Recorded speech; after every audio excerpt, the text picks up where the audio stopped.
अहो, कोणीतरी आपली निंदा करते म्हणून घाबरून आपलं ध्येय सोडू नका, कारण ध्येय साध्य होताच निंदा करणाऱ्यांची मतं बदलतात. नमस्कार विद्यार्थी मित्रांनो, मराठी विद्यार्थ्यांसाठी आता स्पर्धा परीक्षा करूया सोपी. तर विद्यार्थी मित्रांनो, माझं नाव आहे राहुल दांडगे आणि आज या व्हिडिओ अंतर्गत आपण जाणून घेणार आहोत UPSC optional subject political science and international relations, राज्यशास्त्र आणि आंतरराष्ट्रीय संबंध या विषयाच्या पेपर क्रमांक 2 चा सिलेबस. विद्यार्थी मित्रांनो, आपण पेपर क्रमांक 1 चा सिलेबस मराठी भाषेत या आधीच्या व्हिडिओमध्ये जाणून घेतला आहे. तुम्ही जर आतापर्यंत तो व्हिडिओ बघितला नसेल तर लिंक तुम्हाला डिस्क्रिप्शन मध्ये देतो, तो व्हिडिओ आधी बघून घ्या. मंडळी, आपल्या या चॅनलवर तुम्हाला यूपीएससीचा संपूर्ण अभ्यासक्रम मराठी भाषेत मिळेल, एनसीईआरटीची मराठीत शिकवणी मिळेल, त्याचबरोबर इंग्रजी संदर्भ साहित्य मराठीत शिकवण्यात येणार आहे. मित्रांनो, सांगायचं तात्पर्य हे आहे की तुम्ही जर आतापर्यंत आपल्या चॅनलला सबस्क्राईब केलं नसेल तर करून टाका. खाली ते लाल लाल बटन दिसत असेल, दाबून टाका ते. तर विद्यार्थी मित्रांनो, वैकल्पिक विषय राज्यशास्त्र पेपर क्रमांक 2 चं नाव आहे comparative politics and international relations, तुलनात्मक राजकारण आणि आंतरराष्ट्रीय संबंध. मित्रांनो, या पेपरच्या सिलेबस मध्ये पण तुम्हाला 2 पार्ट दिसून येतील. पहिल्या पार्टचं नाव आहे तुलनात्मक राजकीय विश्लेषण आणि आंतरराष्ट्रीय राजकारण, comparative political analysis and international politics. यात पण तुम्हाला 11 महत्वपूर्ण टॉपिक अभ्यासावे लागतील. आता दुसऱ्या पार्टचं नाव आहे India and the world, Bharat आणि जग. या पार्टमध्ये तुम्हाला 8 महत्वपूर्ण टॉपिक अभ्यासावे लागणार आहेत. तर प्रिय विद्यार्थी मित्रांनो, चला आता आपण पेपर क्रमांक 2 च्या सिलेबसच्या पार्ट 1 मधील 11 टॉपिक आधी जाणून घेऊया. मित्रांनो, 11 टॉपिक पैकी पहिलाच टॉपिक आहे तुलनात्मक राजकारण, कंपॅरेटिव्ह पॉलिटिक्स.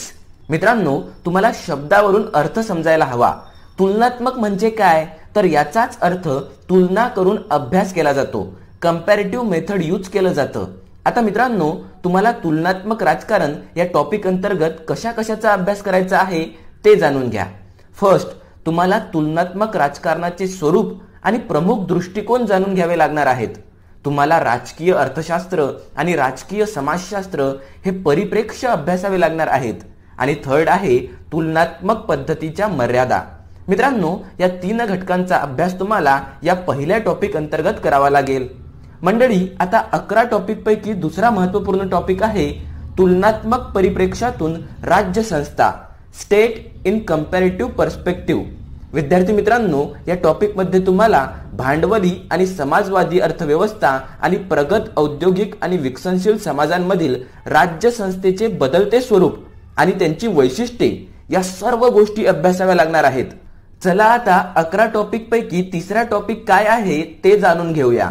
टॉपिकचं नाव आहे प्रतिनिधित्वाचे आणि सहभागाचे राजकारण, politics of representation and participation. मग मित्रांनो, आता तुम्हाला प्रतिनिधित्व म्हणजे काय किंवा सहभाग म्हणजे काय हे काही वेगळं सांगायची आवश्यकता नाही.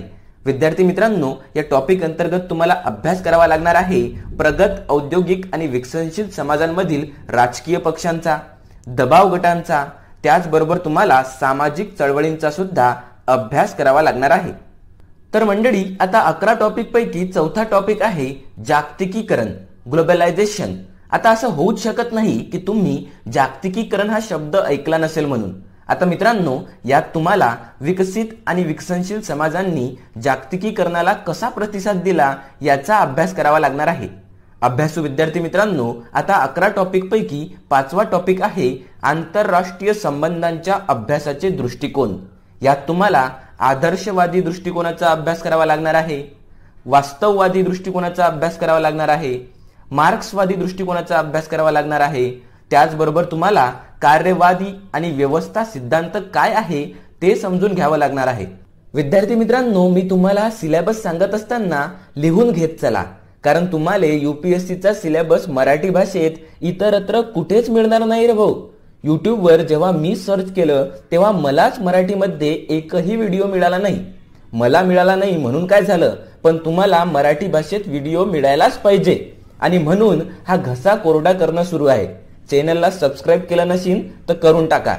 चला आता पेपर क्रमांक 2 च्या पार्ट 1 मधील 11 टॉपिक पैकी 6व्या टॉपिकचं काय म्हणणं आहे ते ते विचारू.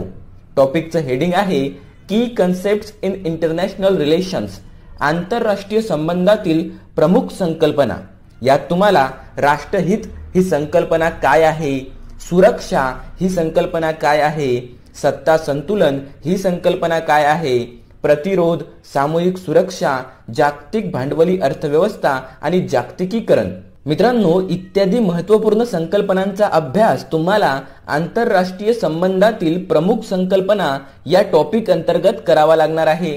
मंडळी, आता 11 टॉपिक पैकी 7वा महत्त्वपूर्ण टॉपिक आहे चेंजिंग इंटरनॅशनल पॉलिटिकल ऑर्डर, बदलती आंतरराष्ट्रीय राजकीय व्यवस्था. मित्रांनो, यात तुम्हाला महाशक्तींचा उदय या घटकाचा अभ्यास करावा लागणार आहे. मग यातच तुम्हाला सामरिक आणि विचार प्रणालीत्मक द्विध्रुवीय व्यवस्था, शस्त्र स्पर्धा आणि शीतयुद्ध, आण्विक धोका इत्यादी अत्यंत महत्त्वपूर्ण घटकांचा अभ्यास करावा लागणार आहे. मित्रांनो, बदलती आंतरराष्ट्रीय राजकीय व्यवस्था या अंतर्गत तुम्हाला अलिप्ततावादी चळवळीचा सुद्धा अभ्यास करावा लागणार आहे.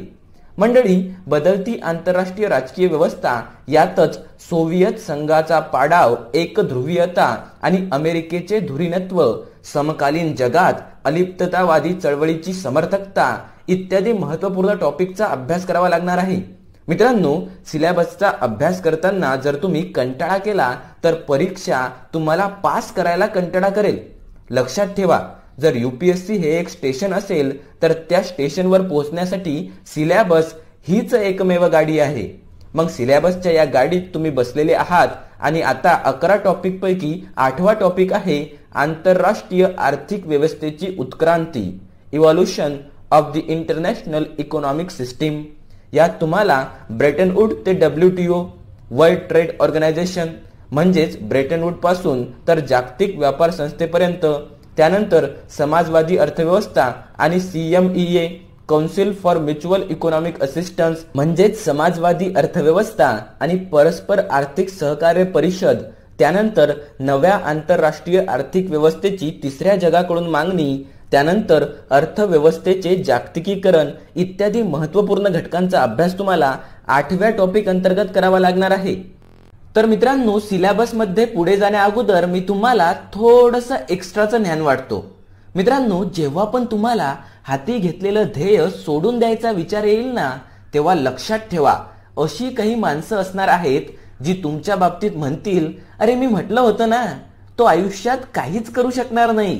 तुम्हाला याच माणसांना खोटं ठरवायचं आहे. Okay, now back to the point. तर आता आपण जाणून घेऊया पेपर क्रमांक 2च्या सिलेबसच्या पार्ट 1 मधील 11 टॉपिक पैकी 9वा टॉपिक. टॉपिकचं नाव आहे संयुक्त राष्ट्रे, युनायटेड नेशन्स. यात तुम्हाला संयुक्त राष्ट्राची प्रस्थापित भूमिका आणि वास्तविक वाटचाल याबद्दल अभ्यास करावा लागणार आहे.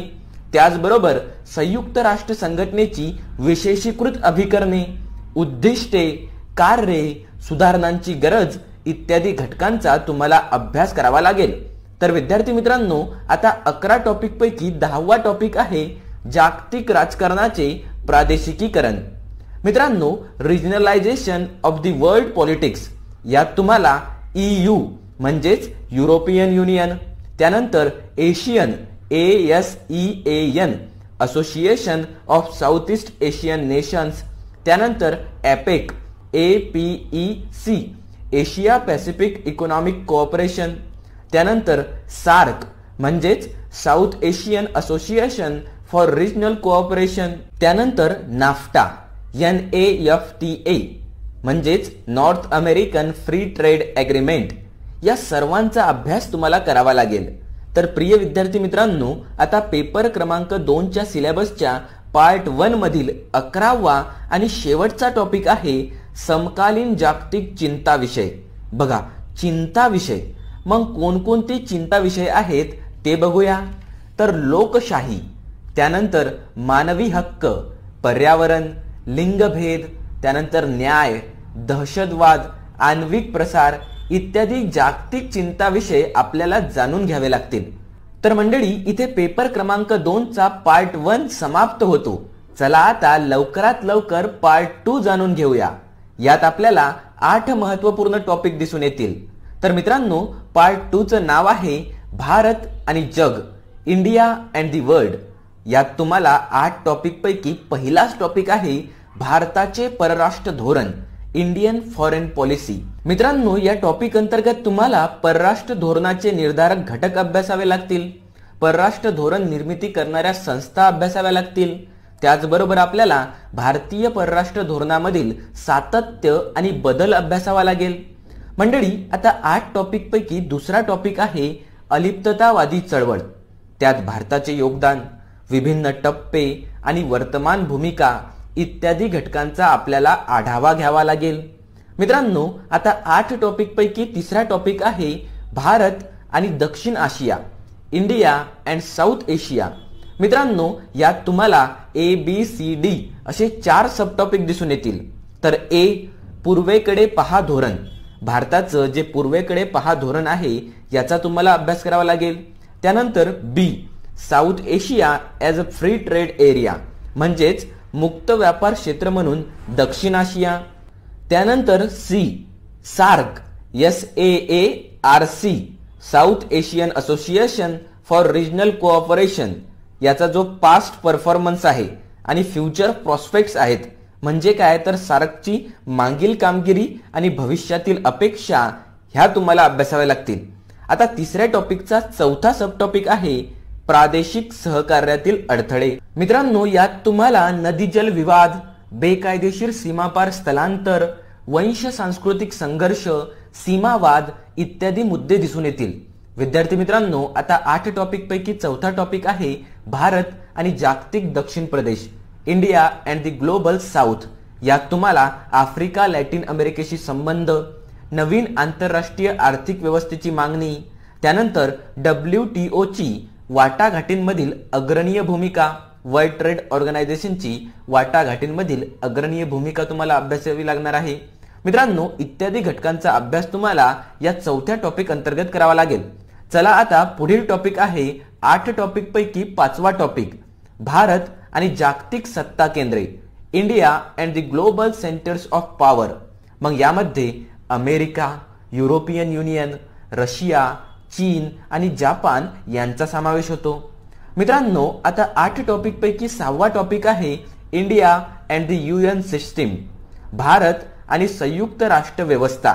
यात तुम्हाला UNची शांतता राखण्यात भूमिका, सुरक्षा परिषदेमध्ये स्थायी सदस्यत्व मागणी इत्यादी घटकांचा अभ्यास करावा लागेल. प्रिय विद्यार्थी मित्रांनो, आता 8 टॉपिक पैकी 7वा टॉपिक आहे भारत आणि आण्विक प्रश्न, India and the nuclear questions. Okay विद्यार्थी मित्रांनो, UPSC वैकल्पिक विषय राज्यशास्त्र पेपर क्रमांक 2च्या सिलेबस मधील सर्वात शेवटचा टॉपिक आहे recent development in Indian foreign policy, म्हणजेच भारतीय परराष्ट्र धोरणातील अलीकडील घडामोडी. यात तुम्हाला अभ्यास करावा लागेल की अफगाणिस्तान, इराक, पश्चिम आशिया यांच्यातील जे पेच आहेत आणि भारताची काय भूमिका आहे, अमेरिका आणि इस्रायल सोबतचे वाढते संबंध, नवजागतिक व्यवस्थेची दूरदृष्टी यावरील भारताची भूमिका. मित्रांनो, या सर्व बाबींचा अभ्यास तुम्हाला करावा लागणार आहे. तर अशा प्रकारे UPSC मुख्य परीक्षेसाठी वैकल्पिक विषय राज्यशास्त्र घेणाऱ्या विद्यार्थ्यांसाठी पेपर क्रमांक 1 आणि पेपर क्रमांक 2 दोघांचाही अभ्यासक्रम आपण चर्चा करून संपवला आहे. पुढील व्हिडिओमध्ये मी तुम्हाला वैकल्पिक विषय राज्यशास्त्र यासाठी लागणाऱ्या पुस्तकांची यादी देईल. मराठीमध्ये कोणते पुस्तकं उपलब्ध आहेत ते सविस्तरपणे सांगणार आहे. मित्रांनो, UPSCची तयारी मराठी भाषेत करण्यासाठी चॅनलला सबस्क्राईब नक्की करा. चला तर भेटूया पुढील व्हिडिओमध्ये. तोपर्यंत हसत खेळत सिलेबस पाठ करा. सिलेबस हाच तुम्हाला UPSC नावाच्या कुलपाची चाबी देईल. धन्यवाद.